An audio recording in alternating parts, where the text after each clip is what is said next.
আপনার হোয়াটসঅ্যাপের মেমোরি ফুল, যার কারণে জিমেইলে কিন্তু বারবার ওয়ার্নিং আসছে যে আপনার হোয়াটসঅ্যাপের স্টোরেজ ফুল হয়ে গিয়েছে। আপনি আসলে বুঝবেন কীভাবে যে আপনার কোন ফাইলগুলোর কারণে আপনার হোয়াটসঅ্যাপের স্টোরেজটা ফুল হয়ে গিয়েছে এবং কোন ফাইলগুলো সবচাইতে বেশি লেগেছে, যার কারণে আপনার হোয়াটসঅ্যাপের স্টোরেজটা কিন্তু লোড হয়ে গিয়েছে। আর সেটা কীভাবে বুঝবেন এবং খুব সহজেই আপনারা কীভাবে সেটা ডিলিট করে দেবেন নিচে, সেটা আমি আপনাদেরকে খুব সহজেই দেখিয়ে দেব। আর এটা যদি আপনি ডিলিট করে দেন তাহলে আপনার হোয়াটসঅ্যাপটা কিন্তু খুব স্মুথলিভাবে চলবে এবং আপনি খুব সুন্দরভাবে চ্যাট করতে পারবেন। শুধু আপনার হোয়াটসঅ্যাপ না, আপনার মোবাইলটাও কিন্তু খুব স্মুথ চলবে। আপনি কীভাবে সেই স্টোরেজটা খালি করবেন আর চলুন দেখিয়ে দিই।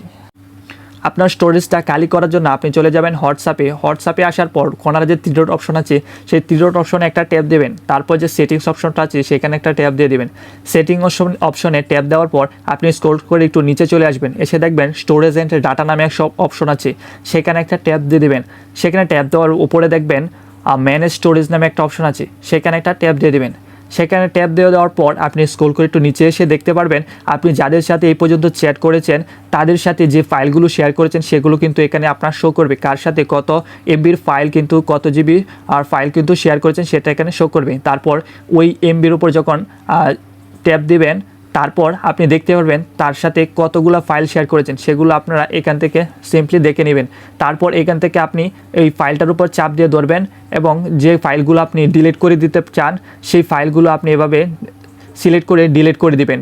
ডিলিটের জন্য দেখেন ওপরে একটা অপশন আছে ডিলিট অপশন, সেই ডিলিট অপশনে একটা ট্যাপ দিয়ে দিবেন।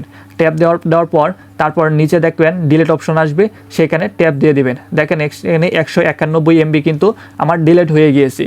এইভাবে কিন্তু আপনি যার সাথে চ্যাট করেছেন দেখেন এখানে কিন্তু 296 থেকে কিন্তু 291 চলে এসেছে। এভাবে কিন্তু আপনি আপনার স্টোরেজটাকে কিন্তু এই যে খালি করতে পারবেন। তারপর আপনি চলে আসবেন দ্বিতীয় প্রসেসের জন্য আবার ব্র্যাগে আসার পর এখানে দেখেন নেটওয়ার্ক ইউজ নামে একটা অপশন আছে, সেখানে আপনি একটা ট্যাপ দিয়ে দেবেন। ট্যাপ দিয়ে দেওয়ার পর আপনি দেখতে পারবেন আপনি কলের মাধ্যমে কত এমবি আপনার স্টোরেজে ফুল হয়েছে এবং মিডিয়ার মাধ্যমে কত এমবি এখানে ফুল হয়েছে এবং গুগল স্টোরেজের মাধ্যমে কত এমবি ফুল হয়েছে এবং মেসেজের মাধ্যমে কত এমবি ফুল হয়েছে। আপনি এই সবগুলাই কিন্তু আস্তে আস্তে ডিলিট করে দিবেন। ডিলিট করে দেওয়ার মাধ্যমে কিন্তু আপনার স্টোরেজটা সম্পূর্ণ ফুল হয়ে যাবে। আর যদি আপনার এই ভিডিওটি হেল্পফুল মনে হয় তাহলে আপনার বন্ধুর কাছে কিন্তু এই ভিডিওটি শেয়ার করে দিতে পারেন। থ্যাংক ইউ আপনাকে এই সম্পূর্ণ ভিডিওটি দেখার জন্য। যদি ভিডিওটি ভালো লাগে তাহলে আমার চ্যানেলটি সাবস্ক্রাইব করতে পারেন।